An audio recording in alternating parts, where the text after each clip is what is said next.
just start with the tips and plants of the week. You betcha.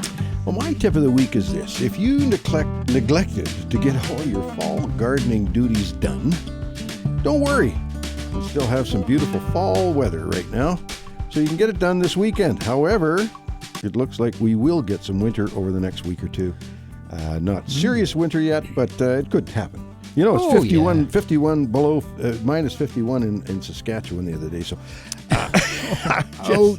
ouch. Oh, my plant of the week is a whole family. Like last week was the family of the bromeliad family. That's what it was. I remember it, Ken. The bromeliad family. This week it's the mallow family. And right. You know, when I started out, my tip of the week was going to be hibiscus, because people are buying hibiscus now for Christmas and everything. But the hibiscus is part of the mallow family, and the mallow family is huge, just like the Euphorbia family and just like the Solanaceae. Yeah, oh man, huge family. So we're going to talk about that family today, the family mallow. Yeah, fabulous. Well, I also have a tip on a plant this week. My tip of the week is that at this time of year, when the leaves are off your trees, you want to go out and do a good inspection. Look way up into the trees and look for branches that are hanging or cracks in the stems or branches or in the trunk. And have a good inspection.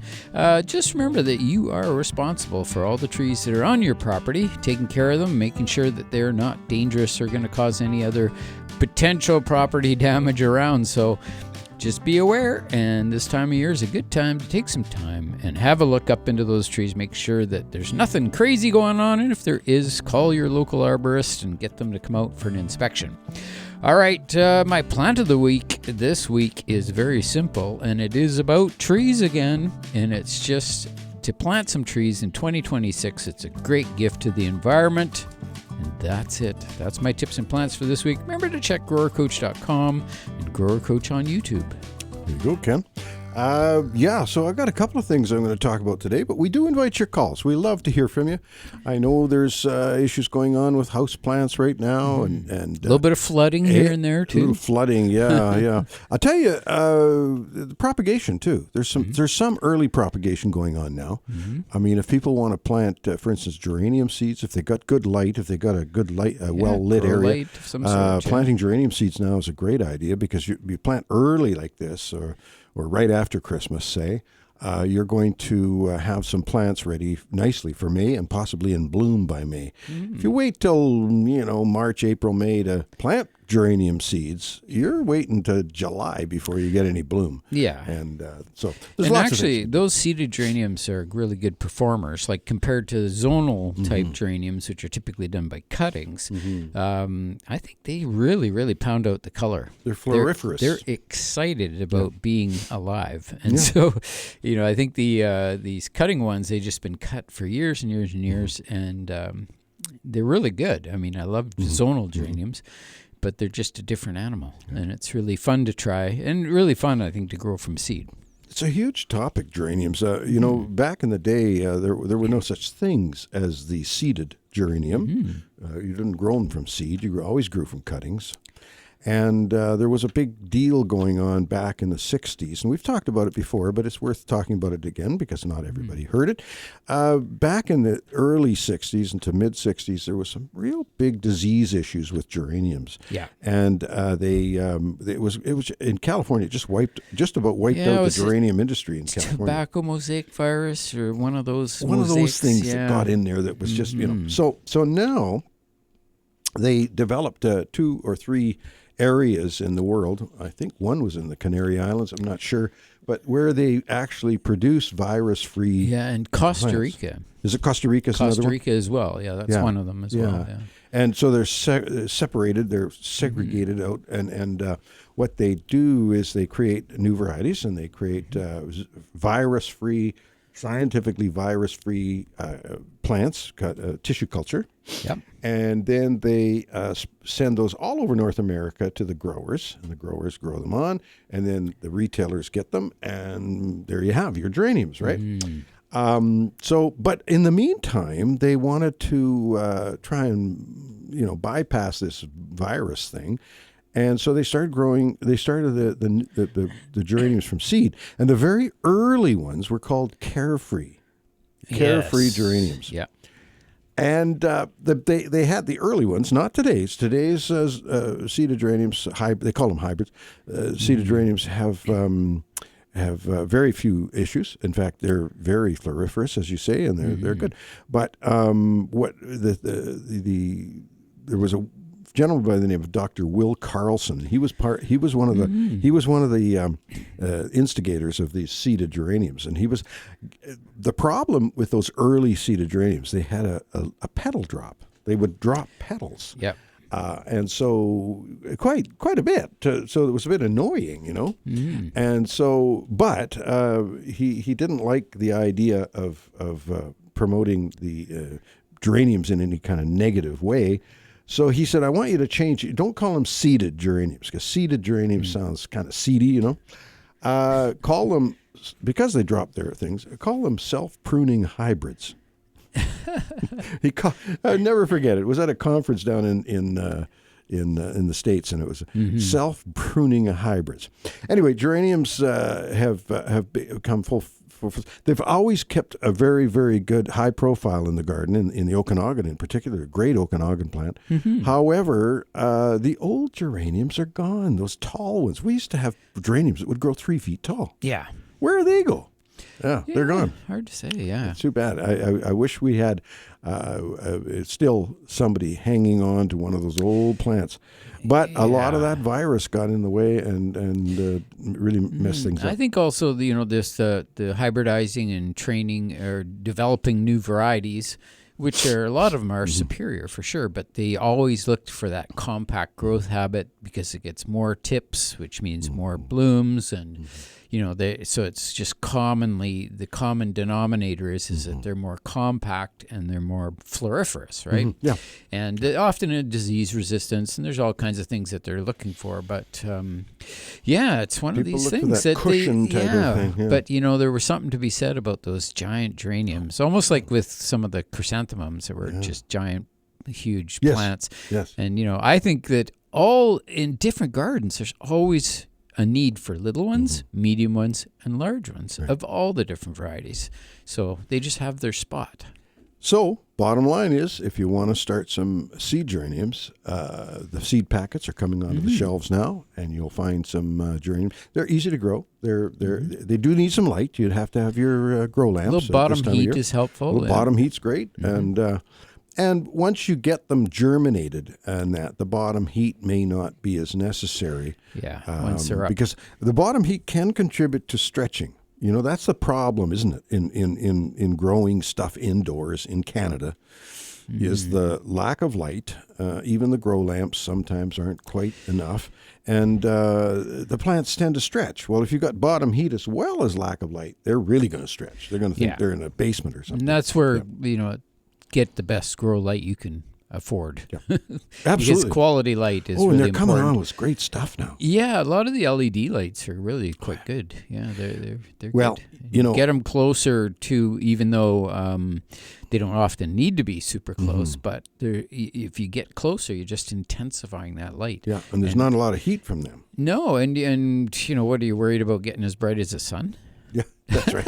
You're never going to get there. Yeah. Speaking of LED, our kitchen light over the sink was an old fluorescent tube, 4-foot 2-pin fluorescent tube, and it was flickering away, and so I thought, I'll go get a new tube. So I went and got a new tube, same thing. So it was the ballast that was gone, and the ballast is like 30 years old, and it was gone. So I went into the hardware store and I bought a new LED fixture.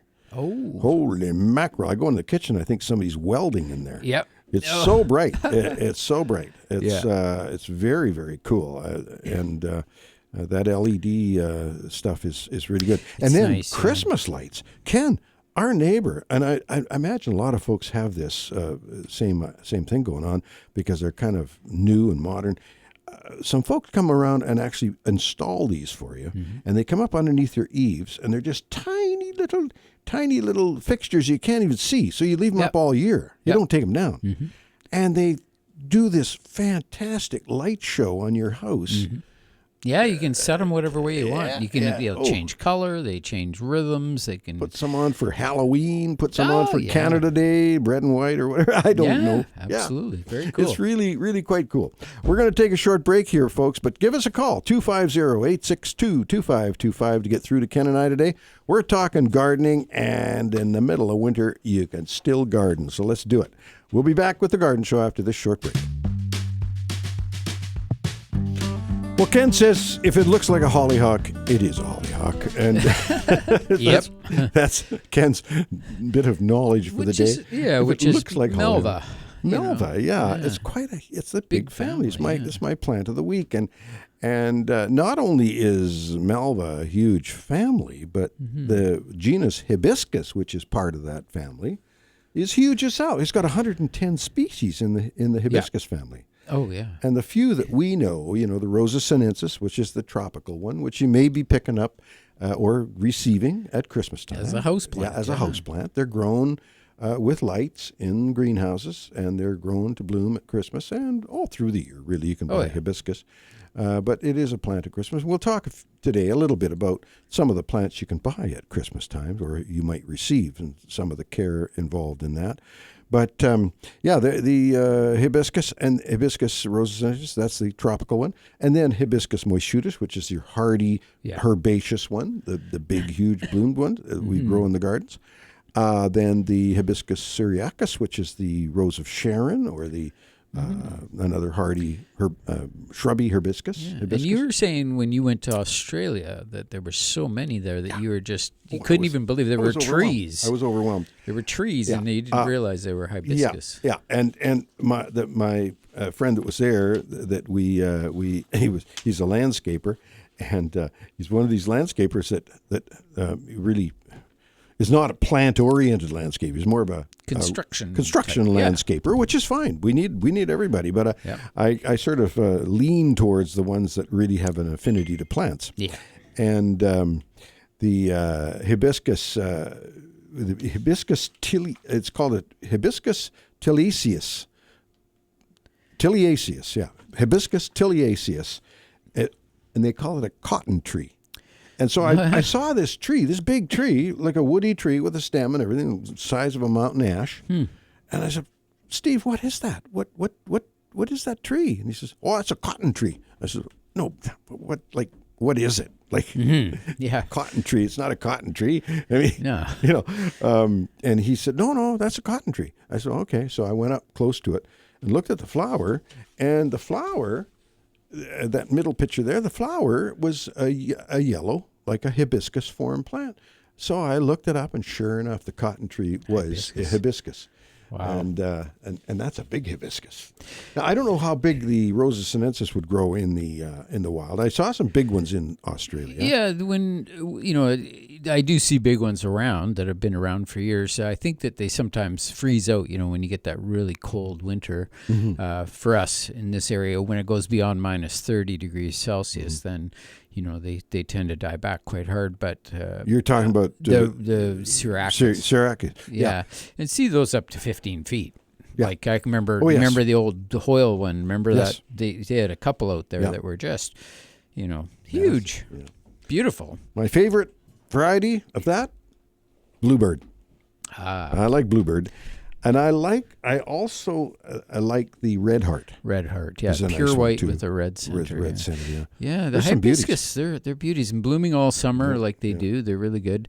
Now the pillar forms are ones that we've been using quite a bit. They've been relatively new on the market, like probably maybe 6 years or 8 years in our area. So these are ones that grow very narrow and upright. So they're good, for fitting into areas and corners and whatnot in the landscape. We find though that they're very late blooming, and that's and not 100% sure. I think they're slightly different in areas. I would classify them more as a fall bloomer rather than a summer bloomer, and that's in the pillar variety. But it is Syriacus, and it is like because I know they're really late to leaf out, the regular ones. Yeah, and I'm not 100% sure because the climate is kind of wacky these days. It's been affecting plants in all kinds of weird ways.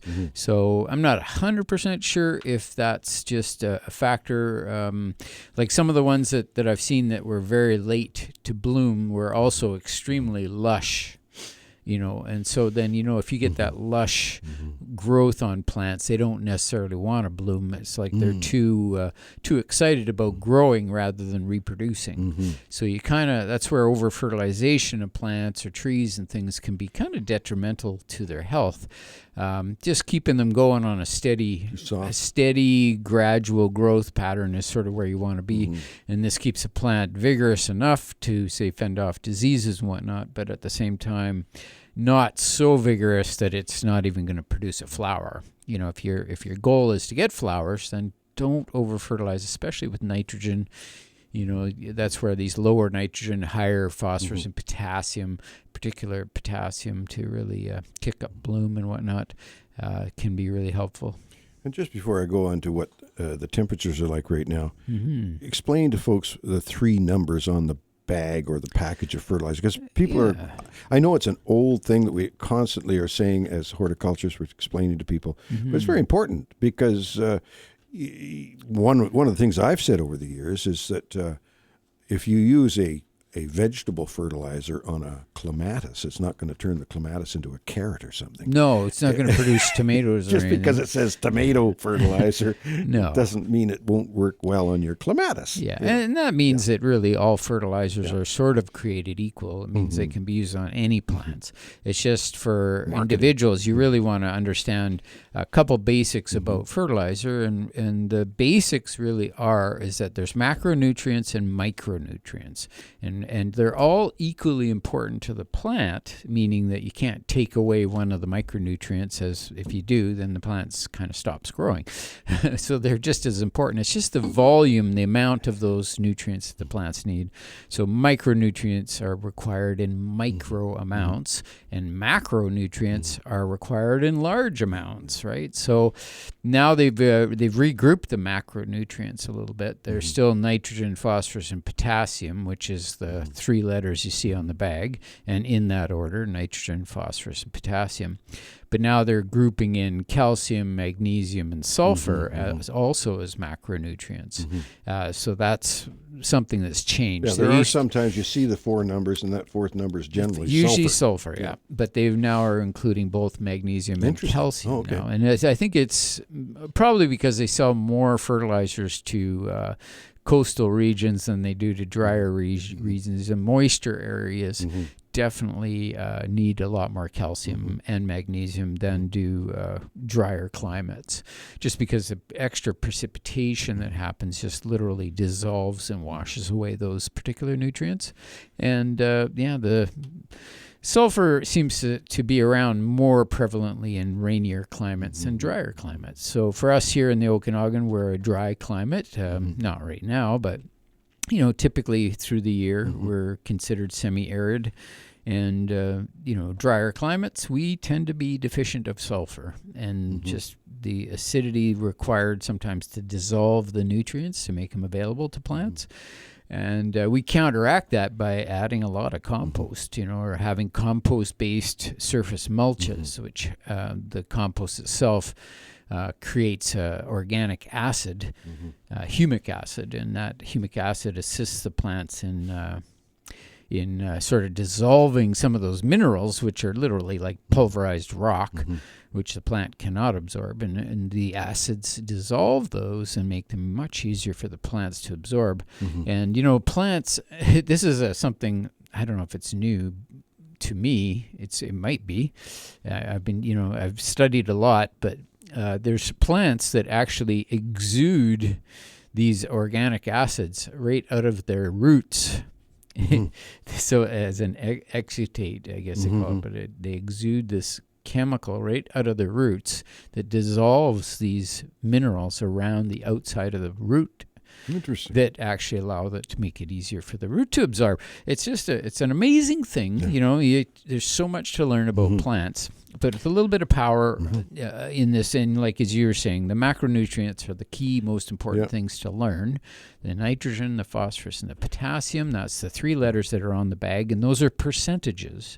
So if it says 15, 30, 15, that's 15% nitrogen, 30% phosphorus, and 15% And remember, it doesn't potassium. add up to 100%, so there is a filler in there, too. There's fillers and things that make it slower releasing or make it more easily dissolved. They often do have acids in these fertilizers for that exact reason, that it helps to keep these minerals, which are often rocks, it helps to keep them dissolved. And when you put it in water, it helps to make them much easier for plants to absorb. And just remember that those micronutrients, such as boron, you got to be careful, because plants need boron, but too much boron, and you can kill them. Extremely small amounts. And this is what boron is in the micronutrient category for sure. And micro for sure it's very, very minimal. But that's why when you buy these balanced fertilizers that have a micronutrient package built into them, then you kind of get the full meal deal in one shot, and you're for sure going to get a nice balanced dessert, you could say. Ken, as we go through the show this morning, one of the things I'm going to talk about is last few days I've been kind of going into my library, because I've got a huge book library of plants and all sorts of things too, not just plants. But so I took one shelf of my library. And I listed the books on that shelf, and we're going to have some fun with that later on. I got so many books, and of course, I don't go to the books as much anymore. I go to Google. Did you ever notice, though, when you do go into a book, that there's like 10,000 times more information in that book than you ever find on Google? There is so much. For example, I had a book on geraniums, perennial geraniums, and I would get into that book, and I just floored. You can't find any of that information on the internet. There's none of that on the internet. So not none, but I mean very little. The top, say, 30 out of the 5,000 geraniums in that book, there's maybe about 50 of them you could find on the internet. Well, then I'm going to have to go back to the books. I highly recommend going down to Mosaic Books here in Kelowna and buy books. They're great gifts for Christmas for gardeners, and there's way more information. Well, it's more relaxing too to read a book. There's no doubt about it. But I've read most of these books that I have, and mind you, I've forgotten 90% of it, but we're going. That's why you keep your book sitting. We're going to we're going to take a short break here, and we welcome your calls when we come back with more of the Garden Show. Well, we're back with you on a beautiful Saturday morning, and I say beautiful. I mean, this temperature is crazy. We want to talk a little bit about it. We hopefully we don't have the same kind of weather that's coming into Saskatchewan and the prairies come here. That extreme. Well, whoa. That's what I mentioned a couple weeks back about this cold front coming down, and you could see it on the map, and you could starting to get cold on the prairies and whatnot. And it was, it did come close to us, but it just narrowly missed us. We went to -5 degrees Celsius, but on the prairies, they were hitting -10, -15, but then all of a sudden -20, -40. And now it's even... Well, in our yard, it hasn't had any frost, period, for about 2 weeks. Yeah, we were +3 this morning. Yeah. I don't know if you checked yours, but... Oh, yeah. No, I check mine every morning. Every morning I check the greenhouse, and I check the backyard. It was 4.2 degrees in Kelowna right now, in my backyard, 2 at the airport, 20 degrees in the greenhouse, of course, and it's 10 in Victoria, 4 in Penticton. Highs of 7 in Kelowna, 10 in Victoria, and 6 in Penticton are predicted for today. I have it written down. It's gospel right there. But I'll tell you what Fabulous. We've got on right now. Dan Bruce is joining us. Good morning, Dan. Good morning. Hey, Dan, how are you doing? Doing all right. Yeah. Good. Well, our topic... alocasias are still standing. Your which? The alocasias are still standing. Oh, I tell you, mine would be too, but I decided it was time. And my monodinium, Oh, yes. rubellum, Yes. has a flower bud on it. Oh, wonderful. Wonderful. Well, I'm Yes. glad you got that. Now, that's This is one of the 4 plants in that little symbol. Yeah, I know. I put 4 cuttings in there, and really a person could separate them in the spring and make 4 plants because you want to have one nice base. By the time you're 95 years old, you're going to have a really cool plant, Dan. Yeah, but I'm going to speed this thing up. I'm not separating them because if I do that, the roots will be trashed. Yeah. Now they've Anyway. changed that one into a euphorbia now, I think. It's now a part of the euphorbia family. They just keep changing things. It is but it doesn't bleed, and that's what makes me wonder if it is an actual euphorbia, because it doesn't bleed. And someone was saying to me the other day, came by and purchased a couple of my hardy cacti, and she was talking about a milk plant. She says, "Is that a milk plant?" And I said, "Well, I don't know what a milk plant is. Maybe it's something that comes from a cow. I'm not sure." But no, a milk. They call it a milk plant. It's a common name because it's got a milky sap, right? And so does ficus. Are there other plants that you know of, Dan, that have milky saps? There's euphorbias. There's ficus. Any others? Some cacti do, Oh, do they? which can be confusing. It can be. Yeah, that would be confusing. Yes, But, and of course the milky sap of all milky saps is the ficus rubber. The rubber Right. tree. Yeah. Right. Now, when The they other call one of great importance is when they call our tropical plant that we buy, the big leafed ficus that we call a rubber plant, is that the true rubber plant that they get rubber from? yes, I believe so. Oh, Elastica. Elastica, yeah. And the other milky sap producing thing is the Chico zapote tree in Mexico, Okay. the source of chewing gum, Oh, right, right. and the cause of the discovery of untold Maya ruins. Because the chicleros, the people who go out to gather this sap, walk for miles through the tropical rainforests of southern Mexico and Guatemala, and inevitably come across these ruined cities.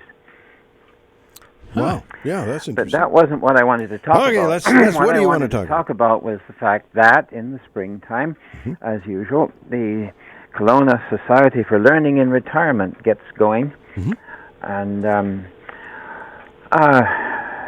they have asked me to do another number of short lectures, and one of my topics this spring is going to be a less pleasant one. It's on slavery.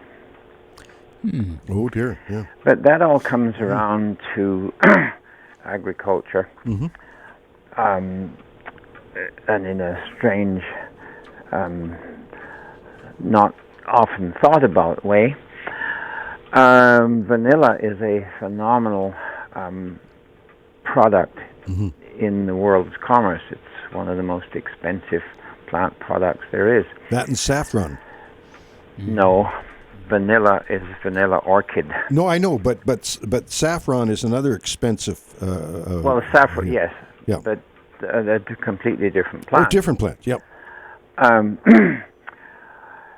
The vanilla is native of the Caribbean and Mexico, and of course in prehistoric times, the people, I don't know about the Caribbean, but certainly in Mexico, it was part of the food chain.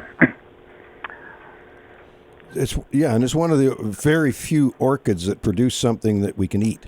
Yes, I think the only orchid. Maybe I mean, you can eat orchid flowers if you're really that way inclined, but never mind. This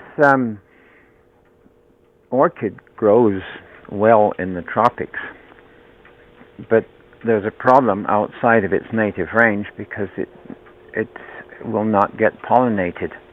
Right, it needs a certain bee. And about 1840 something or other, on the island of Mauritius, in the middle of the Indian Ocean, a remarkable event took place with regard to the vanilla and the vanilla trade. And the orchids were grown there, but to no great result. There was a slave on that island, and his mother passed away in childbirth. Mm-hmm. And this didn't bode well for the poor little kid. But fortune had it that he was passed from household to household, and he ended up being owned by a French planter by the name of Beaumont. And Beaumont was a kindly person, and he took this infant and raised him and educated him, taught him to read and write.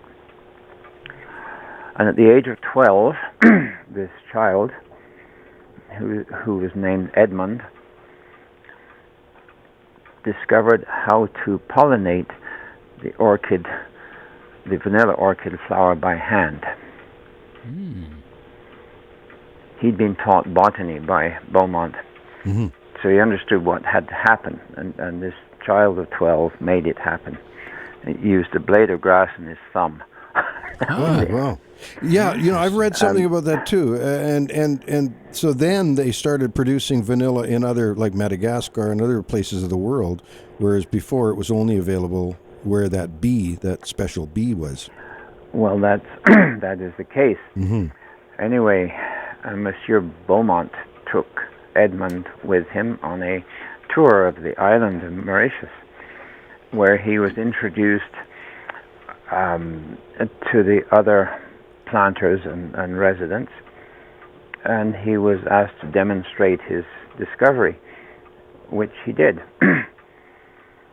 So very, very quickly, the island of Mauritius became a leading producer of vanilla. Where is that, Mauritius? It's very central in the Indian Ocean. Oh, okay. So to the northeast of Madagascar. Oh, okay. Anyway, the French planters began the production of vanilla, and the technique that Edmund taught them was spread around the tropical world. So now Indonesia, Madagascar, Tahiti, all these places are in production. Interesting. So in the end, Edmund was given his freedom, and I think it went to his head a little bit, and somehow or other, we don't know exactly, but he was involved in a jewelry theft. And he was accused of being in this, and the accusation may well have been false, but at this point there's no way of knowing. Anyway, he was condemned to 10 years in jail. But Beaumont didn't abandon him. He campaigned hard with the governor of Mauritius for Edmund's freedom, and eventually achieved it. I mean, he was freed from slavery and then freed from jail. Jeez. His former owner, as I said, really campaigned hard on his behalf, and he ended up going back after his release from prison. He went back to the estate that the Beaumonts owned and lived out his life there. today,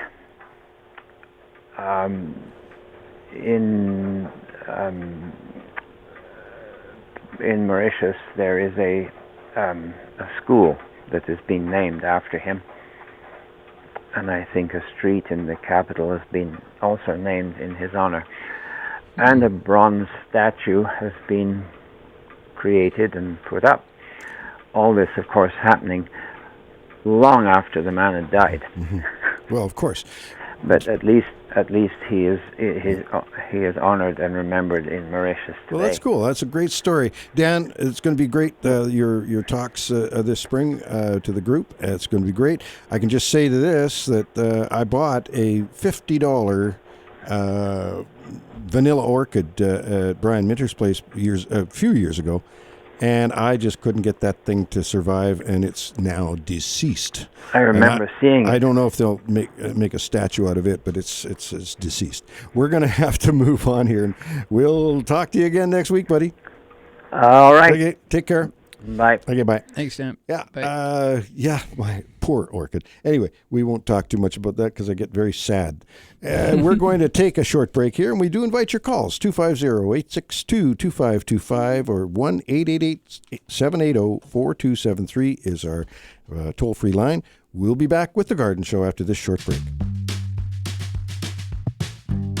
Well, next year, Ken, next spring, starting in the spring, we're thinking, Dawn and I were having a nice chat last night about things, and she's got so many great ideas for homemakers and to save money, to look forward to, the canning and all that stuff. She has we're gonna have a little segment of the show, not every week, but as much as she can contribute. That it'll be called Donna's Homemaker's Tip. Oh, yeah. Donna's Homemaker's Tip. Well, this week she did have a tip last night, which I sort of spawned this whole idea because she always comes up with great ideas. As we get older, our gardening experience becomes a little tougher to do and stay on track the way we've been gardening all our lives and out there just digging away. Well, we're now 75. And we're a pretty healthy 75. We can get out there and do our thing and everything, but aches and pains are there. Knees, hands, aches and pains are there. And so it makes it a little less pleasant when you're out there and you've got pain. So there's all sorts of ways, and we won't elaborate on it, but there's all sorts of ways you can reduce that and still carry on gardening and do your gardening experience, but raising your tables up a little bit higher, the kneeler that I use, that kind of thing. So that's really one of her thoughts last night. But the other thought we had too was as we all progress and maybe go into some assisted living at some point, Ken, I think in some of these assisted living homes, if there was a gardening aspect to it, where there was somebody sort of doing the physical work, but if I get to that point where I'm in assisted living, I would love to have some plants and because that's been a major part of my life, that sort of thing we talked about last night. And I think that is something that people that are working with these homes and residences for folks that are out of their properties and want to live a little bit more leisurely and relaxed rather than having to work so hard. But they could still, cutting them off from their garden is hurtful. I know that I'm going to want plants. So when I get to the point where I'm in a home of some sort. So that's what was our thoughts last night. So that's Donna's tip, or her homemaker's tip this week is that. And next year, she's going to come up with a few things because she's always mentioning things to me. And I go, well, that's a good idea. Why not do that? I mean, that's some of the ideas she comes up with are fantastic. She's a great homemaker. And also, we're going to be doing our Christmas show next week, of course, and that'll be the last show. I haven't really figured it out. Are we going to take 2 weeks off, or are we taking just the one? I think it's just the one Saturday. One Saturday off, and then Saturday between New Year's and Yeah. Christmas. Yeah. Yeah, and then we'll get right back into it for the year 2026. It's hard to believe that that's happening. The garden show started in 1983. 1983. I was 33 years old when we started this garden show. And now this year I'm 75. So that's a long run. We really appreciate it.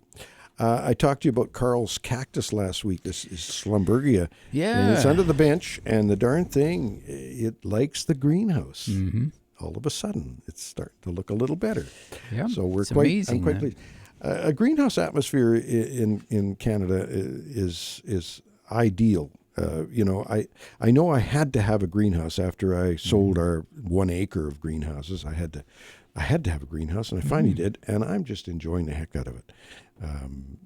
The greenhouse is heated. It's gets down to maybe 15 at night. If it's 15, not much colder than that. And so a lot of my tropicals are doing very, very well. My jacaranda typically is just dropping its leaves like crazy, like it always does in the winter, but it seems to always come back. This year it came back very slowly, and it wasn't the same good old jacaranda that it has been. So yeah, yours. Well, you had it outside, and I think it froze, right? As I recall, it was in the springtime. It got a little snip. It started to grow some little leaves, and it was just getting happy, and then it got hit. Nip. But it did that when it was young, too. When it was only about a foot and a half tall, I left it out, and it got really well frozen. Leaves all froze off it. Brought it back in the house, and it started pushing again.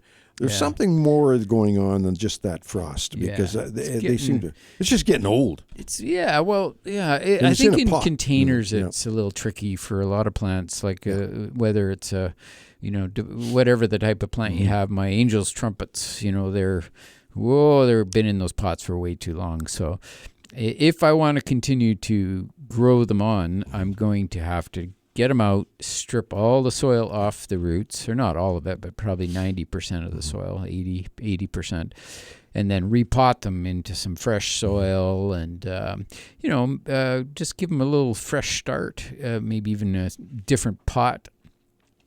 Only because I just use old nursery pots, because I don't want to spend much on ornamental pots. But anyway, I think that plants can live in pots for several years, but there's a point when it's time to just upgrade. Soil, pot itself. It doesn't have to be bigger in size, but maybe a different shape or something, or a different type of material. Like if you can go to a clay material, it's going to breathe better. It's just going to be a better environment. Yeah, that's your opinion on pots. Clay is your ideal. I think so. Yeah, they use more water, but they breathe. They're much more breathable. Which, when it comes to plants, roots breathe oxygen, so you got to set that up. And I think in a container, they don't get that flow through as much. I think especially like maybe Carl's plant, for example, maybe that plant hasn't been getting enough watering, to pull the fresh oxygen back in. So you need to let it flow through that pot a little bit more, get it leached out in a way, and repercolate it full of oxygen and get those roots reinvigorated and get them growing again. Is that something I think that happens with houseplants? Is that every once in a while, like people who follow my Grower Coach channel, like I have a spring and a fall routine, and the spring routine is as soon as you can get your plants outside. For us, it's about mid to end of May. You get your plants outside, out to the patio, and just soak them. Soak them and soak them, and let the water flow through and out the bottom again and again and again. Get all that soil just replenished with oxygen ultimately. So and get rid of the salts. Get rid of built up salts, minerals that might be in there, and give them a fresh start every spring, and then you do that again in the fall before you bring them in. And so you get this sort of, generally in September. So those are two timings that I just make sure I do that. I go by the outdoor temperature when it's safe to to put them out, and a good time to bring them in is when that inside and outside temperatures are sort of similar, close. Yeah, it's the salt issue is really quite something. People don't understand salts. Even today, we don't talk about them enough. I had a gentleman on the radio from Calgary, and I forget his name now, but he was Calgary's garden guru at the time, and he was in town, so I had him on the radio. This was in the mid-'80s. Yep. He's the one that turned me on to the salt issue. Salt buildup in pots, and he explained how the tiny root hairs have a semi-permeable membrane on the outside, and if the environment is too salty on the outside of that, then there's no osmosis. It's actually reverse osmosis. It's reverse osmosis. It's sucking the moisture water out of the root instead of putting it into the root. So you need the inside of your root to be saltier than the outside. In Good way to put it. Yeah, exactly. And when you have salty soils, which are just minerals that build up, so lots of things are salts, like sugar is salt. A type of a salt when it comes to describing the material. So it has the same effect. And that's what plants do, is they'll use nutrients like usually potassium to make a favorable environment in the root system that will attract the water. And the water will naturally migrate to those areas where they have a much better, let's say, more tension or more salt in that area. So that's what fuels that osmotic effect. And so, it's interesting. And with houseplants, boy, you run into that fairly quick. I mean, there's people who go years that have never properly leached their plants. I know. And we're going to talk a little bit more about how to leach your plants in the second part of the show here. We're going to take that break in the middle of the show. We do invite your calls. You can get into the fray here by dialing 250-862-2525 locally, or 1-888-780-4273, and we'll be back with The Garden Show after this short break. Well, we're back with you on a beautiful winter, we say winter, but it doesn't feel like winter, Saturday morning. And we've been through a lot of winters where at this time of year it's like 20 below zero here in Kelowna. Yeah. And even colder. But this year it's very, very mild. A bit scary in some aspects because, we need our climate, in our area, neck of the woods, we need that frost to manage a lot of things. Some of the insect pests that are prevalent in, for 2 years we had that -30 stuff, right? And the following year I had new spotted winged Drosophila on my kiwis. But this year I got it. I got the old spotted fruit fly, spotted winged Drosophila damage on my fruit tree or my kiwis this year, and it was a drag. I don't like that. So this year, Ken, I've cut those kiwis right back to the nubs, and I'm not going to let them bloom. When they come out this spring and start growing, and they start showing blooms, I'm going to cut all the blooms off. And that's one of the great ways to manage certain pests in the garden. Codling moth.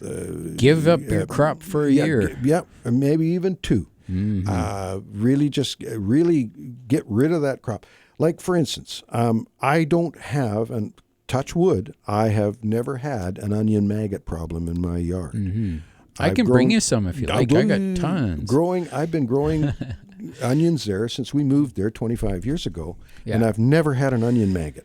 Ever. No, I'll tell you the difference. I grew mine under, I always had onion maggot, always. And so then I started growing it under insect cloth, and I got 0 onion maggot, literally 0. So, and the funny thing is that one of the onions that was just not growing in the straight rows was on the outside of the insect cloth. And it got onion maggot, just the one that was outside. And they're like they're little fly, and they're all over the outside of that insect cloth, but they just can't get in. Is the onion maggot the same thing as your radish maggot, or is that a different species? I think they're different species, yeah. But they're very, very host similar. Specific. Yeah, probably from like a same genera, same group of. Yeah, because I have had a little bit of radish damage.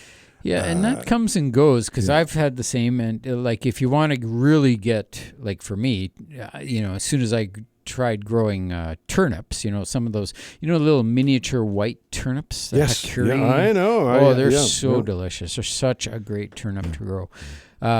But oh my God, they are highly susceptible to these maggots, like the radish maggot. And so growing, I would just have every single one. If I had the energy, I just don't really sometimes have the energy. Maybe next year, is to build a cover on all of my beds so that I have everything growing under insect cloth or insect screening. it just makes such a world of difference. Like with spinach, spinach, Oh, yeah. absolutely, Absolutely. not a single leaf miner in it. Not even one. No. Just absolutely clear. No aphids, no nothing. Same with cabbages. You get cabbages with any of the cabbage family, including Brussels sprouts. No aphids. No leaf rollers. Under the cover. No loopers. None of that. Cabbage moth. None of that. And is it a specific cover you use that where You buy it as insect mesh or insect screen, insect cloth. It has very, very tiny holes. It's typically white in color. And you can water straight through it. You just the water goes straight through. Yeah, so you don't have to lift it and let the guys in. No, you can. I do that to pull weeds. I just lift one side of it, reach in, pull a few of the big weeds, get rid of them, and cover it back up again. I have drip lines, and then I do spot watering through the insect mesh. But it just makes all the difference. Ken, we've got Phil giving us a shout from Vernon. Hi, Phil. Morning, guys. How are you today? We're well, thanks. Good, thanks. Yeah. Yeah. Good. A couple of questions. The plants that you buy, you can get the basil or rosemary, like the plants themselves, like at Superstore. They have them out on a tray there. Yeah. Okay.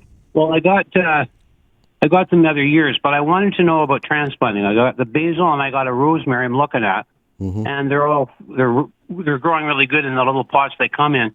Two questions. One, can I transplant them into a bigger pot, and will they grow inside the house for the winter? And two, is there anything I can do to replant them? As maybe taking a sprout or something and put them in a pot. I don't know what to do. Well, basil can be rooted very easily. We bring basil in from the garden in the summer, and Donna puts it into a jar so that it preserves it so she can pick it when she needs it. And it always roots in the jar, so it roots very easy. But basil's tough to bring through the winter. Don Ramponi, our neighbor, who's a real avid gardener, brought me some samples of his basil. He tries to grow it every winter, and he says he's always having trouble.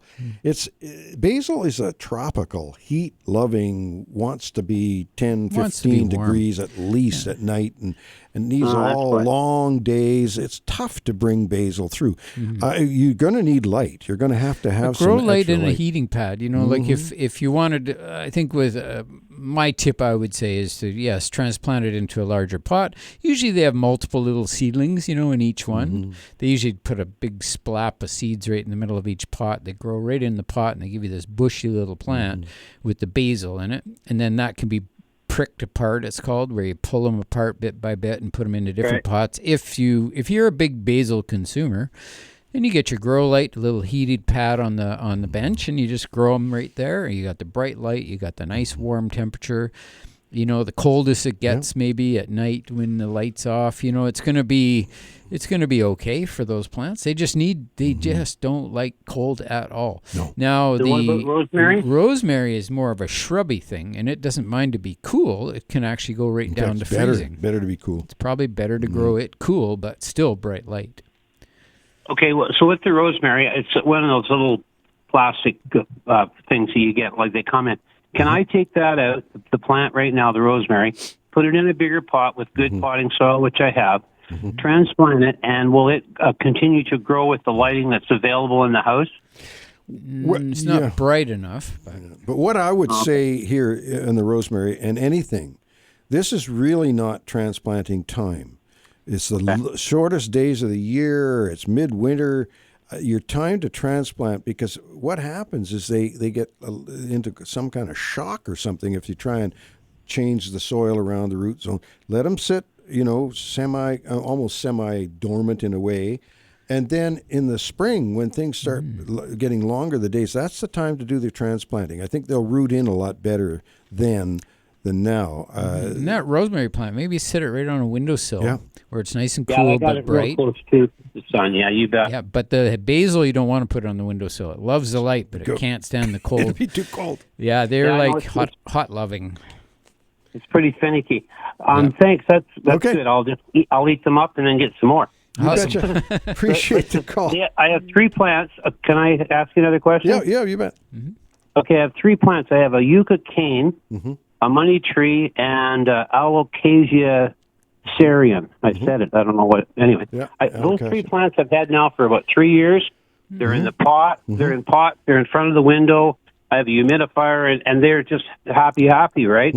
But my concern with them is I'm kind of concerned, but the dirt that's in them, or the potting dirt, is the original from that time. And I'm wondering, can you transplant those into new dirt and not scare them so much that they die, or should I just leave them? Well, just for instance, I've got a pothos that we've had in the pot since we were married 53 years ago. And it's the same soil. And we just make sure we leach it once in a while to wash out any excess salts. We feed it with a fertilizer, a 20-20-20 once in a while, and everything's fine. The soil doesn't go bad per se, but it will get salty. And so changing the soil is not a necessary thing in most cases. In fact, again, at this time of year, if you start disturbing roots and whatnot, you can end up with root disease and that sort of thing. Yeah. No, I would not necessarily. I mean, look at a bonsai pot. Sometimes these bonsais have been in pots for 50 years, and but it's about the care, right? Yeah. So, but if in doubt, always postpone your transplanting until it gets brighter light, longer days, that sort of thing. So when you're into March, early March, that's a different world. Then these longer days, you can definitely get out there and you can do whatever. Let's just say you have a higher percentage of success because the plants become more vigorous. They know that light that's coming in the windows is getting longer and longer every day. They start to get vigorous. That means the roots can grow faster. And then when you do your transplanting, they root in more quickly. It's more forgiving for sure. And just remember with like the yucca plant is it likes to be more dry through the winter. The other plants, most plants like to be a little drier through the winter months. And, that's only And the third quick question, that same related question, is I got 3 hanging vine plants. I don't know what the names are, but they're just tickety-boo. Like they've been growing for 2 years. So I have to water them fairly frequently because the container they're in is so small. And that's what I put my hand in there. So how are you guys growing anyway? There's not enough dirt in there to fill a cup, right? Yeah. But I'm wondering, can you transplant them, or would that be wrecking the whole thing? Because I don't want to disturb them because I've had them for so long and they look so good. Well, it's the same concept as, wait until spring. It's harder to do these hanging basket type things because they're trailing, so it's more difficult, but you have to invert the entire thing, holding the soil ball in your hand and getting the pot off of it, get the new pot with a little bit of new soil in it and put it in. It's a challenge for sure. But it is doable. Just remember that some plants, that's why you want to identify all your plants and get the botanical names so you know where they came from and what they like. Because these vines, a lot of vines that grow, say, in tropical rainforests, they grow hanging on a tree or something, and they don't really care about having soil. They just like to be hanging, and they get a lot of their nutrients right out of the atmosphere, right out of the air. So identify those plants. If you want to send us pictures of them, you can do that on the email, and then we can help you identify them. And then that's when you can do the research on each one, and you go, you know what? That's why they do so well in these pots, is because they have hardly any root. It's not soggy wet. It's always dry. It's something is telling me that those plants actually are appreciating their conditions. Well, they certainly are because they're growing, so I'll just water them and stand back and wish them the best. Yeah, yeah. If it ain't broke, don't fix it. We love your enthusiasm, Phil. Take care. Okay, bye-bye. Okay, bye. We're going to take a break here, but when we come back, I want to talk to you and tell you how you can get a hold of a very exciting Abkhazi garden calendar. And we're going to talk about that when we come back with The Garden Show after this short break. We are back with you on a beautiful Saturday morning, and it's midwinter, but it doesn't feel like it.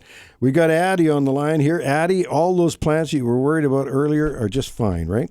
Well, they're fine. Actually, my fig is still outside on the deck. I know. It's crazy. I don't think I'm going to cover my fig this year again. We'll see. I mean, anything can happen in January and February. There's no question about that. But it's so mild. It's so mild. It's just hard to even think of winter. So, what have you got in your mind today, Addie? I forgot my Bermansia outside, though, so I think it's done because I think it's been a little too cold for it. But anyway, I brought in some geranium pots. You said they would be houseplants. They could be houseplants. Well, they've dropped all their leaves. Yeah, well, they is there any new growth showing on the little bits of new growth And the tips. on the tips? On the tips, let me just take a look. Yeah. No, there's no new growth Yeah. growing. Well, Are the stems still green, or have they turned black or brown? No, they're still green. As long as they're green, they're okay. okay. just don't Well, overwater Just 'em. make sure they're dry and not Yeah. wet, because Yeah. You burst my bubble because you said don't transplant anything or do anything. I got up this morning with great energy and transplanted 4 of my hanging plants. One of there you them go. one of them being the spider plant. Oh yeah. Well, with your green thumb, there's probably no problem. But normally we advise people to wait till the days get longer in the spring. Yeah. Should I put a grow light over it? Yeah, if you have one. Yeah, I've got a couple of them, so See, that's what I... That makes up for the lack of light, and then you're fooling the plant and telling it it's actually April right now. It's not December. So you think that would work well for the geranium as well?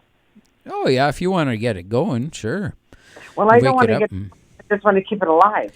Yeah, so I have a similar thing. I have a pot of geraniums, and mine still have a few leaves left. Most of the leaves are gone, and they're still producing the occasional flower. So I keep it dry, mostly dry at the roots. I still trickled when it got so dry that the root ball was shrunk inside the pot, I actually went and trickled a little bit of water in there just to keep it a bit humid.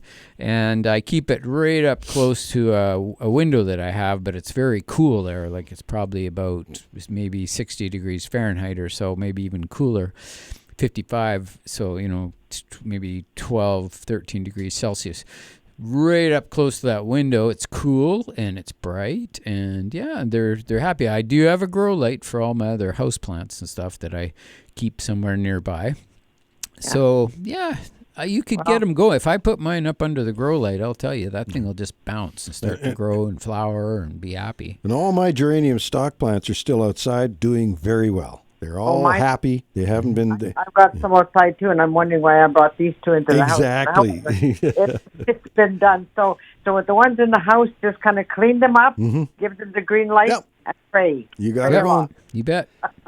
Okay, Thanks so Hattie. much, guys. Have a Take great care. week. Yeah, you You betcha. too. Thanks for calling. Bye-bye. And we welcome Sammy to the show. Good morning, Sammy. Hi, good morning. Hey. Morning. I got some tulip bulbs late in the fall, and I didn't get around to getting them planted until last week. Is there any chance for them to still be okay this late? They should be fine. Depends on how they And look the when other you... question, I put half of them in pots, but I'm not sure what to do with the pots because I don't think I should leave them outside. Well, leave them outside, but have something you can cover them with, whether it's an old sleeping bag or whether it's some mulch or something like that, just so that the roots, the pots themselves aren't going to be exposed totally to the frost. It depends on what kind of frost we get, but generally speaking, tulips are pretty darn hardy. Oh, really hardy. They're yeah. hardy. They're tough as nails. They plant tulips on the prairies. They can handle a severe cold without too much issue. Daffodils a little less, and your hyacinths maybe a little less too, but tulips are tough. So right in the shelter under the roof of the deck with a bunch of tarps around them? They don't need a lot. I think just burying up around the sides of the pots a little bit with a little bit of soil is really all you need to do. Okay. And thank just you. make sure they're watered in well, let them root, because they'll root Okay. fine, especially in this temperature. But they want to be cold. They don't like the heat in the house, that's for sure. Okay, thanks. Well, one other question. My Jupiter's beards I really like them, and they've grown so well, and they're producing all kinds of little seed babies around themselves. Is there any way to protect them in the winter, or just let them sit out there and freeze and hope they start over? Yeah, I would just leave them alone. They are fine. I've grown that Centranthus rubra as the Jupiter's beard, and lovely. They come in reds and pinks and yellow color flowers all summer. They do seed around a little bit, which can be good. But I just hoe out the little seedlings if I don't want them, and the mother plants do grow back from the main root. So I know the big ones do. I was just wondering if I can protect the babies and spread them around. Yeah, they're probably going to be fine. They're pretty tough, and you'll get more next year. But yeah, then what you would do is in the springtime, if you see that they're coming on and starting to grow, then you go in there and kind of take little pieces of it and break it apart, and then move them into new locations and water them in and stand back. They'll grow, and when they get that extra room to grow, they grow a lot faster. The greenery, thank you. The greenery used to have white ones, and I requested a few years ago for them to get more white ones because when I had white ones and pink ones, it was really pretty. Yeah. At least I have the pink ones, and they grow like crazy. Yeah, and sometimes with those little seedlings, you do get some whites in there. Oh, really? Yeah, well, that'll be interesting. You'll generally get whites, pinks, and reds, but predominantly pinks, I think, would be the common. Well, for goodness sakes. Well, thank you very much for your help. Yeah, no problem. Thanks for calling. I know. Thanks, Sammy. Bye-bye. Appreciate it. And we've got Jack joining us. Good morning, Jack. Morning, guys. Yeah, you got a little bit of action going on now. Yeah. It's true. Look, you were mentioning after I called last week about Christmas presents, and you mentioned the Needler. And I got one of those several years ago, and now I got 3 because, Don, you know my backyard, 14 steps up to the side and 14 steps up to the front. So I got 3 of them. One in the garage, one in the basement area, and one in the shed at the side, and they are just incredible. You just that's a heck of a good Christmas present. And the other one, I noticed it. I shouldn't. They got them at Buckerfield's, and I got one, and I had one already. It's called the Garden Bandit. Have you ever heard of that? No. A Garden Bandit. It's got a very good handle, and attached to each side of the plastic part, which is strong, is a metal, and it's very sharp, and it goes around, and it's like an arc, and you just put that into the ground, and you get rid of weeds. They come out. You cut through. Oh, yeah, I have heard of that. Garden Bandit. Bandit, and they're on sale at Buckerfield. There you go. There you go. And these are good Christmas gifts. It is really good. Yeah. So the chap phoned in about rosemary. And rosemary, you can grow it at the coast. My son grows it in Victoria, but it usually dies. But mine didn't die last year, and it's growing into a huge bush. Isn't that it? Yeah, the last year was quite mild. Yeah. Quite mild, and I put one of those hydrangea tents over it. See if I can keep it for another year. I mean, it's big, really big. That's cool. But if the lady phoned in about geraniums, I've been doing that for 10 years. They make one heck of a mess. Yeah. But they will go through if you don't water them too much, like Ken says. They make a mess. There's no doubt about that. But they're right near the window, sliding door, so I can slide them out and get the mess rid of all the leaves, and they'll survive and they'll do well. They'll be big next year. Very nice. Okay, Jack, we appreciate that. I'm going to have to in the garden too. If people think I'm crazy, but you got to keep it loose, keep the muscles loose. Yeah, you betcha. Oh, yeah. You don't have to go back in March or April and the body's saying, "What the hell are you doing now?" So keep going. Anyway, exactly. Good show. Thanks, interested Jack. about the fertilizing, Ken. That's good. You betcha. Great. Okay, Jack, thanks for the call. Appreciate it. Okay. Bye-bye. Yeah, thanks for calling. Are we going to have time just a quick chat with Ronnie before she runs? Because we've got Ronnie on the line, I think. Morning, Ronnie. Hey, Ronnie. And Hi, sorry, I wanted to get in before the break because I'm on my way to another volunteer gig at Anonymous. Thank you for wanting to mention the Patsy Garden calendar. Yes. And did you get Cherie's note about the living planter that they've made for this year's festive market? Oh, I don't think I've got that in my notes here. Okay. Just mention that because I'm going to mention everything else about the event today and tomorrow and next week and the calendar. So you mentioned that you have on your mind there. It's a living art piece. Living art piece, okay. It's $75. She's only created 6 of them, and they're absolutely stunning. So if you see the note from Cherie, Miltmore, you will see the picture of it, and it's gorgeous. It's got mosses in it. It's got a bird in it. It's got twigs in it, and it's gorgeous. So I highly recommend everybody come out to the festive market this weekend. I'll be there tomorrow morning from 11 to 1:30. So if you do come to the to the festive market, say that you heard about it on the garden show. Okay. Perfect. That sounds good. And we will mention the event again after the break here, and we'll talk about how to get your calendar, because there's still time to do it. I think we can still, the mail is running, so I think we can still get that done. Yeah. Okay, thanks, Don. Okay, dear. Thank you very much. Thanks for calling. Bye-bye. And on that note, we're at the bottom of the hour. We're going to take a short break, and we will talk about the Abkhazi Garden events when we come back with the Garden Show after this short break. We're back with you on a beautiful Saturday morning, and we're going to go to the calls just in a second here, but we want to talk about how to get a hold of that Abkhazi Garden calendar. It's the email to send to is volunteer@conservancy.bc.ca. volunteer@conservancy.bc.ca.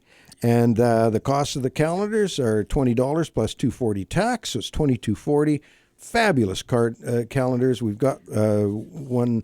Ken and I both have one, and they are really, really beautiful. Yeah, and you gardening can request calendars. the game as well on that same email. Is you can send that's for requesting the calendar, and you can request the environmental game, which you can ask for, and that's just kind of a fun board game that is environmental, helps something for the kids and the whole family to participate in. I think it's a fun thing, and it's also a great fundraiser. So yeah. We're going to go back to the lines, and we've got our girl Pam. I believe it's our Pam. Is it our Pam today? I guess I can be your Pam. You're our Pam. Yeah, there you go. Hey, good morning, guys. Good morning. I am just luxuriating in this extended temperate fall. It's like really helping my lazy gardening tendencies, because there's things that need to get done that haven't been done, and I haven't been caught, Right. flat-footed with like frost and 2 feet of snow. So I'm sorry for the people that are needing snow in December, but it's probably coming. Please be patient and just know that there's some people like me who are really benefiting from this extended green space. Oh, yeah, no doubt.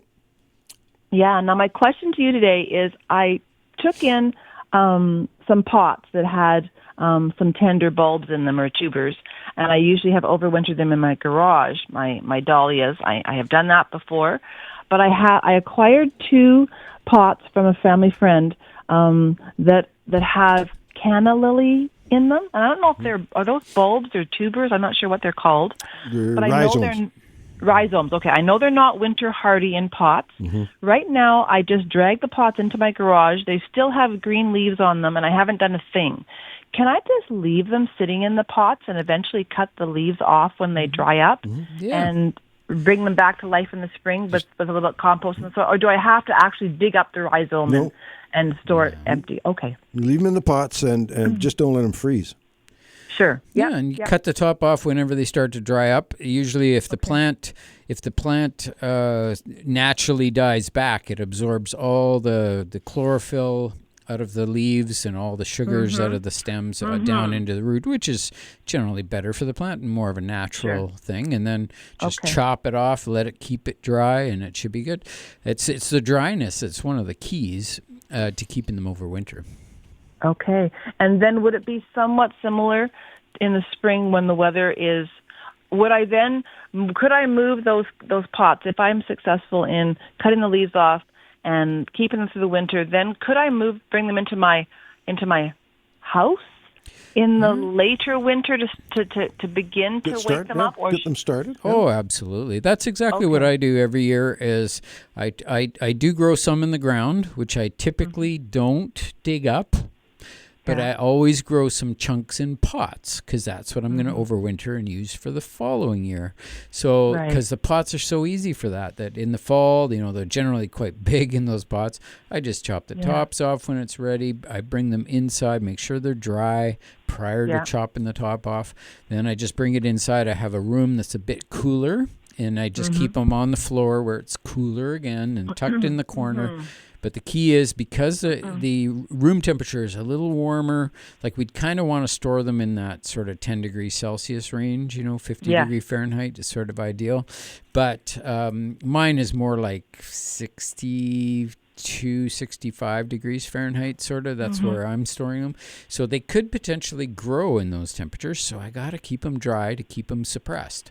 Now, they might shoot up. They might shoot up a little bit, but I just don't want them to grow until I'm ready. And then when I get into March, I want to wake them up. So even end of February, early March, I can just move them out and put them right in front of the window, and they'll slowly start to come up. And, we want them going so that in May, we've got, say, a 2-foot-high plant we can plant out. And then, then take them out of that pot and put them into larger pots, maybe on the patio or right in the ground. Right. Oh, that sounds like fun. I figured it was worth a try because if I leave them outside, they'll die. And if I take them in, I thought, I don't think it's a total foolhardy method. It sounds like a lot less work than digging them up and drying them out and then having to label and store them and remember where you put them. Yeah. Yeah, that's a lot of work.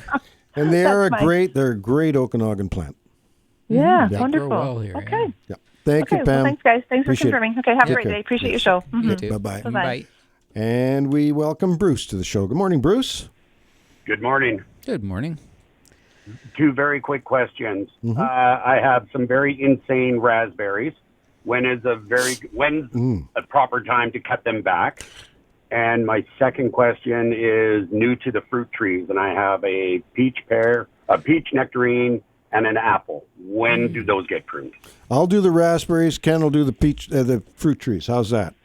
Okay, that sounds great. The raspberries, there are 2 distinct different types of raspberries. There's the June bearing, the one that blooms and produces on last year's new wood.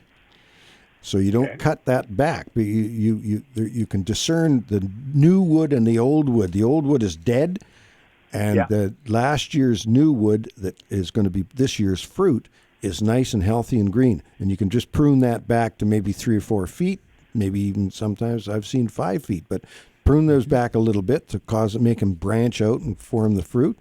On the other ones that are ever bearing, they're generally pruned right down low. I heard one time years ago, you mow them, in other words, and get them right down. And they produce on new wood, and they start producing midsummer sometimes, and then right into the fall. So they're called ever-bearing. Okay, we have both of them, so that helps me out. Yeah, there you go. Yeah, so ultimately just cut out the dead wood is the number one thing, especially if they get mixed together. You don't really know what to do or which stems are which because they're so, they sucker together and you get these shoots coming up all over. Sometimes it's hard to tell what's what, but if you just take all the dead stuff out, that's your first step.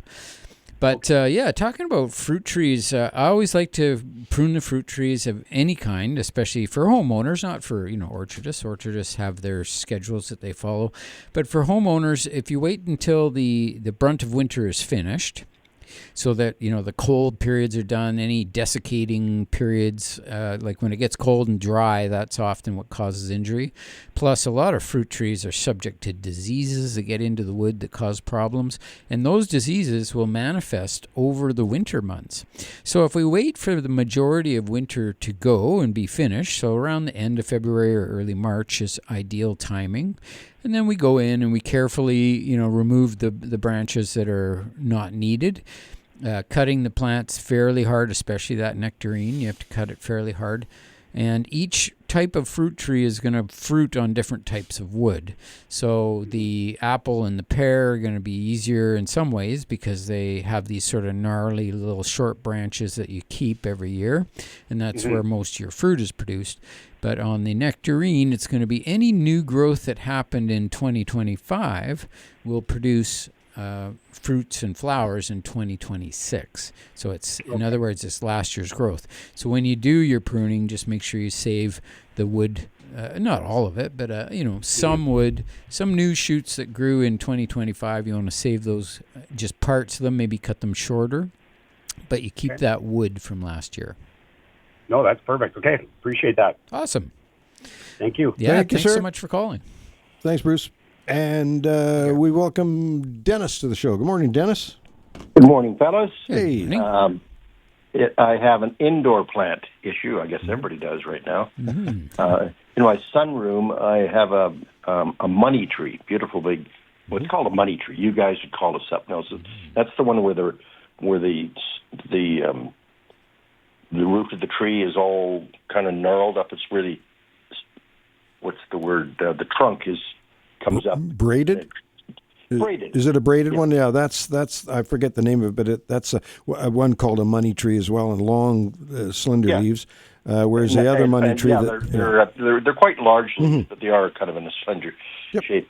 Well, I guess my issue is some of the leaves are starting to turn yellow. I mean, they do. I know it doesn't like a lot of sun. It happens to be in a really nice sunroom, so in the summertime, it does have a bit of a hard time until we get midsummer and the sun gets more on the other on the north-south side of the house. But that's not the issue right now. It's just that I've just noticed lately that some of the leaves looked a little wilted, and so I did water it. And they say they don't need a lot of water. That's what they say. Maybe I'm wrong. I would think they should need a lot of water. Well, they can nicely go. They got a thick trunk that's almost caudex, and they don't mind getting on the dry side. But when you do water them, Dennis, you want to water them really well, so it's completely wet, rather than just bits and pieces of water going down in there. You want to have it well soaked, and then let it go on the dry side. So when they say they don't like a lot of water, it's not a matter of not a lot of water. It's the frequency. They just don't like a lot of. They don't want to be as frequent with the watering. They want to be soaked when they're watered and then allowed to dry between waterings. So like a lot of plants. Is there new growth coming on that plant? Because that's the key. I mean, we've got that same plant, and we've had it now since 2005. I think we've had that plant. Where are you going to get the new growth from? Well, the new growth would come on the terminal parts of the plant, the tips of the plants. The new leaves coming out. Okay. Because that's always an indicator of how things are going on. Because if there's no new growth and the leaves are wilting and turning yellow and whatnot, you may have some bigger issues than you want. Well, I'm looking on it now. Yeah, I can see some new growth. The top is very healthy. Okay. Well, there you go. The top is very healthy. The bottom seems to be, a little part. It may have got a little. May have got a little too dry, or when you did water it, you didn't water it enough. When you water it, you want to water it well. Okay, because I'm looking at a mid plant now. I've got some nice new growth coming up. Perfect. Okay, so I haven't watered it for a week now. There's a little bit of dampness, but I'm going to give it a good soaking. And I had that's that one. The next one is, I think I know the answer. On the amaryllis, I've got an older one that's about 2 years old, and I've got a nice new one. And I let them dry out quite a bit here last week, and then I gave them a good soaking. Well, the older amaryllis, I don't think he liked it because he's all wilted. The other guy's as happy as a clam because he's really starting to grow nicely. Do you think I overwatered it, or what's the deal there? You might want to just pop that one out of the pot carefully. Just pop it out and have a look at the root. If the root's nice and white and everything, hard to say. It might, amaryllis, and you're thinking the hypistrum, right? Not the true amaryllis. You're thinking of the Christmas large flower. Yeah. Generally speaking, they can get quite on the dry side before they do too much wilting. Did you think you got it real dry? Like, let it go bone dry? I think I did, yeah. Well, he doesn't, check the root. Check the root. If the root's white, then pop it back in the pot and soak it, and then let her go in the dry side. Yeah, sometimes when you pop it out of the pot, it's just powdery dry underneath. Yeah. So you want to make sure that the moisture's right under it. But if you pop it out of the pot and it's really soggy, wet, and it even can be a bit stinky sometimes, if the roots look brown or black, then you're overwatered. And then you got to let the thing dry. You might even want to lay it out just as is, like take the bulb out of the pot and let it dry on the tabletop. Yeah. And once it's dry, then repot it into fresh soil, cut off any of the dead roots, and hopefully it'll come back. Okay. I had, back in October, I think I had pulled it out, because, they're only planted in peat moss. And so I added some garden soil, not some garden soil, but some potting soil on it, and I put it in a little bigger pot. Yeah, it should be all right. And the roots look good then, but maybe I should pull it out again and just see. You want to have a look. You want to have a look at the root. It's all about the root, really, with plants. Yeah, that's true, with kind of plants, Okay, guys. Dennis, thank you for your contribution today. We appreciate it. Thanks. Take care. You're Okay. welcome. Bye-bye. Bye-bye now. Bye-bye. Pat is going to be on with us. We're going to take a short break, and then Pat's coming on with us from West Kelowna after this break that we're going to take right now. Okay, we're back with you on the final lap of the show, and we have Pat joining us. Good morning, Pat. Merry Christmas, gentlemen. Hey, Merry you Christmas. as well. Yeah, and we're going to have that Christmas show next week. So I know. Yeah. My question this year, I had my calla lilies, which I wintered over. I took out of the pots in the fall, and I put them in brown paper bags and kept them cool and dark and planted them, and they were prolific. They were beautiful, but I had no blooms. My question is, do they go one season without blooms and then 2 or 3 with blooms? Or this year I left them in the pots thinking maybe I did something wrong. Yeah, are they the callas? they sunny location? Yeah. They need the sunlight. Are they in sunny location? Oh, they're in bright, bright sun. Okay, so yeah. What color are they? I've got pinks and yellows and purples and white. Right across the board, they didn't bloom for you? No, not a single color. The short But ones, the leaves were like 2 feet tall. Okay. Have you been a good girl? You haven't been doing anything bad or anything? No, Santa knows I've been a good. girl. Well, that's good. I just want to make sure of that. Okay. I did give them a lot of when I knew that they weren't blooming. When later on, I gave them a lot of bloom, fertilizer to wonder why, but it didn't do any good. Yeah, very unusual. One of those puzzling things in gardening. So you don't recall any kind of change you made this particular season? No, I didn't make a single difference. And they're outside? Yeah. Oh, they're in a container outside, planted in the sunk in the dirt a bit.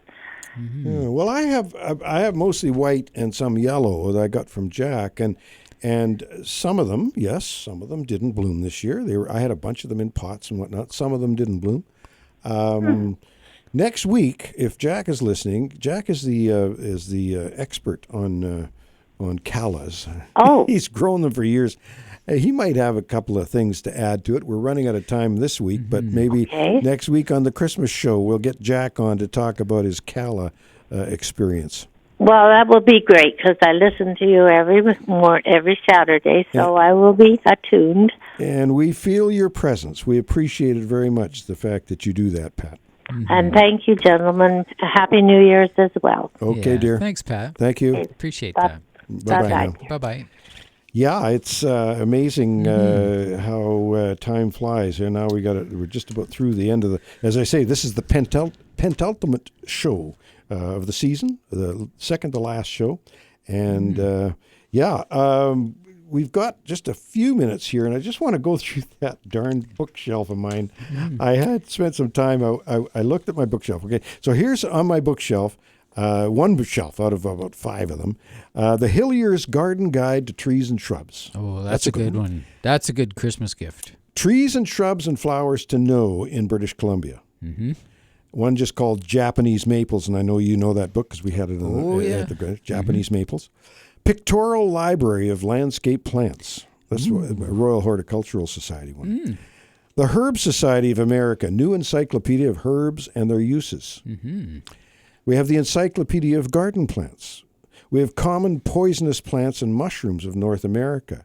We have Edible Poisonous Mushrooms of Canada. The Great Encyclopedia of Mushrooms and Mushrooms of North America. The Poinsettia Manual. 1,000 Designs for the Garden and Where to Find Them. The Well-Tended Perennial Garden. Diseases of Populace in British Columbia, a Diagnostic Manual. UBC Guide to Gardening in British Columbia. The World Wildlife Fund Guide to Orchids. Raising Earthworms for Profit. Heathers in Color. The Complete Book of Plant Propagation. The Armchair Book of the Garden. The Holland Bulb Forcer's Guide. National Chrysanthemum Society Annual. Chrysanthemums by Baden Locke.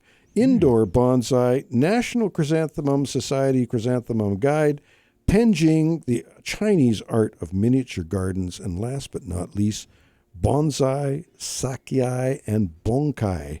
These are Japanese methods of gardening. Training, yeah. You should take up gardening.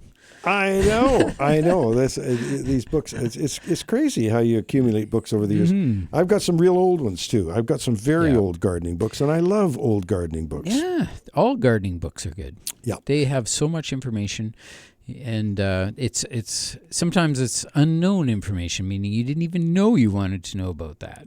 But when you open that book, it's so full of information. Like I said, when you Google something, number one is you never know what you're going to get. Is it the real information, or is it just something that somebody made up, or is it a completely wrong plant, a wrong identification or something? When you get the book, it's generally the goods. It's the real thing. And then, like I say, you flip through it, you learn so much. We've got that big book called Exotica.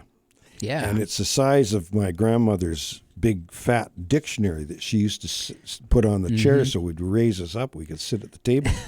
We'd sit on the big dictionary. Well, that's how thick this is. About 6 inches deep, this thing. And the interesting thing is it's all in black and white. Yeah. Yeah. It's a gardening. It would have been incredibly expensive to have that printed in color. In the day it was printed. Yeah, it's my brother bought that book, and he paid a fortune for it, over hundreds of dollars for it. Oh yeah, and still have it, and it's always a book to go to if you want something weird and unusual. As a matter of fact, I'm going to look up my Monopedium rubellum, the plant that I finally found a name for. See if it's in there. That'd be kind of fun, wouldn't it? Yeah. Very cool. A lot of this stuff is fun, and that's what it's all about, folks. We want you to carry on having fun in the garden, because that's what it is about. And next week, stay tuned. Tune in to the garden show, because we're going to have our special Christmas garden show. We'll be hearing from people like Brian Minter and all the different gardening of Scott Austin and the gardening people. And we'll be doing that next week. And but for this week, we're going to leave you with our tips and plants of the week. All righty. Well, if I can find it, my tip of the week this week is, if you neglected to get all your fall gardening duties done, don't worry. We still have beautiful fall gardening weather right now, so you can get it done this weekend. However, it looks like we might get some winter over the next couple of weeks, so do it now and get her done. We better. My plant of the week is the whole family of mallow, including the hibiscus genus, which has 110 species. Well, I'm dreaming of a white Christmas, that's for sure. So I'm really hoping that's what we get. I also have a tip on a plant, and my tip of the week is that if you have trees on your property, you're probably pretty wise to go out and just inspect them. Now that the leaves are off of your deciduous trees, you can go out and have a look, see if there's any hanging branches, anything dangerous, cracks in the stems, anything you think that looks suspicious. And then, if in doubt, call out an arborist to have a look and see if there's anything going wrong. This is the time of year to check it out. All right, and my plant of the week this week is trees in general, and just in 2026, plant a tree, at least one, and it's a great gift to the environment. That's my tips and plants for this week. Remember to check growercoach.com, Grower Coach on YouTube, and remember to buy local. You betcha. And, Ken and I had the privilege of seeing this gentleman, Dr. Alex Shigo, speak in Victoria a few years ago, back in 2009, something like that. And we enjoyed him very much. He's now passed away, but he was the father of modern arboriculture. And every week we do a little spiel on him called the Shigo Quote of the Week. And this one is, I found a skeleton in a tree cavity. He was the 1970 hide-and-seek champion. There you go. That's Alex's quote of the week. We'll see you next week.